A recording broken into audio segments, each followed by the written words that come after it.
Hello! Today I'm going to show how I made this little encouragement card. It's a 3-panel card using the I'm a Narwhal set by Poppystamps.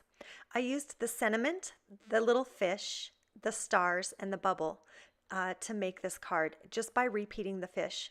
So when you open the front window portion, you see a whole school that little fish is leading.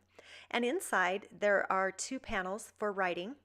And you know, Copics do bleed a little bit, so it's nice to have those panels in there. I used the Bristol 11 by 14 watercolor paper because I was originally going to use watercolors. I didn't. I used Distress Oxide inks instead. So any kind of thick, cardstock would work for this. I cut it 12.75 by 5.5 inches. And notice here how my paper trimmer doesn't go quite that large. So I just flipped it around, and because I have that little grid line on there, it's a little wire grid, I could tell exactly where that was going to cut, and I was able to just finish off that trimming. Next, I went ahead and scored it. Again, this is a 3-panel card, and so I scored it at 4.25, 8.5, and it was okay that was leaning off the edge there because there were no other scores. I did trim about 1/8 of an inch off this center panel. It was catching just a little tiny bit, and so I just wanted to make sure that closed really smoothly. Next was time to start stamping the fish, and so I tried different designs of the school, and what I felt worked best was a really sharp, V of the fish. Because this little fish is actually leading, and that's kind of what we're focusing on in this card, and the success of that, I just wanted to make sure that it really stood out as that fish was leading the pack.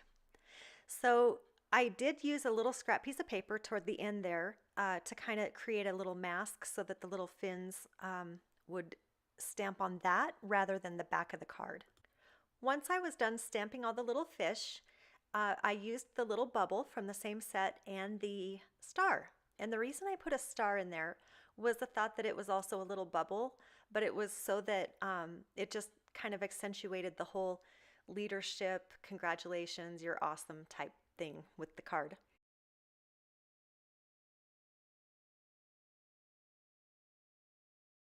Next, I colored the little fish with Copic markers, and what I wanted to create was just like a little gradient between blue into yellow. And so there's some greens in there, and it just kind of blends together. And I did want to differentiate the front fish there, and so the way that I did that, rather than coloring it differently, I put a red sparkle on that one, and that's how I decided to do that. But I could have colored it a different color, but since it's a school of fish, I wanted to kind of keep them all the same. Now, one thing I noticed with these Copics here is I'm using the B24 for the darker color, and then I went in with the yellows and the green. And then when I went back over it, kind of blending out with that YG02, it made all the difference in that blending. So I really like this combo here, and I'll use this combo again. Using a masking pen, I went ahead and traced out the little bubbles so that whatever background I chose to do wouldn't blend in with those bubbles. At this point, I still didn't know what I was going to do, whether it was going to be watercolor or Distress Oxides. Next, I went ahead and put little glue dots on all of the cheeks, and I put the red Swarovski on the leader, and then that Lawn Fawn glitter. You might have seen that magical fairy card that I did, the hidden slider. It's the same stuff I used for that, and this glitter gives the best flash of color, just perfect for fish or anything that needs just a little flash of color. And this video does not do this flash justice. It's really sharp. Next, I went over all the fish with Glossy Accents and then just let them dry. The Glossy Accents dries perfectly clear, and you can see all the sparkle right through it, and it gives a wonderful dimension. I used a piece of scratch paper to kind of mask off the rest of the card, and I went ahead and used the Distress Oxide inks, and I used a sponge so that it could create the dimension rather than by using water. I didn't want to chance any curling with this because it is a 3-panel card, and I'm working directly on the card. It's not a panel that's going to be glued on, and so I just wanted to keep it as flat as I could. When I was done, I went ahead and just kind of wiped off the glossy accents to make sure that they were sparkly again. Using my MISTI, I put the You've Got This sentiment strip directly on to the base there.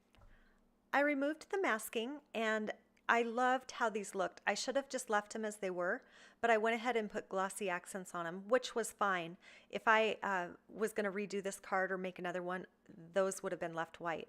To create the window, I put tape underneath the little circle die, face up, laid it over the fish, put the card on top so that it would stick right where I needed it to. I did not run the fish through the die cutter. That would have messed up everything.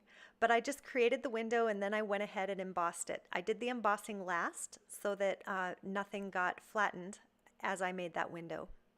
So there it was, and I did the little panels on the inside. Again, that Copic will bleed through a little bit, but no big deal, and it adds a handmade touch anyway.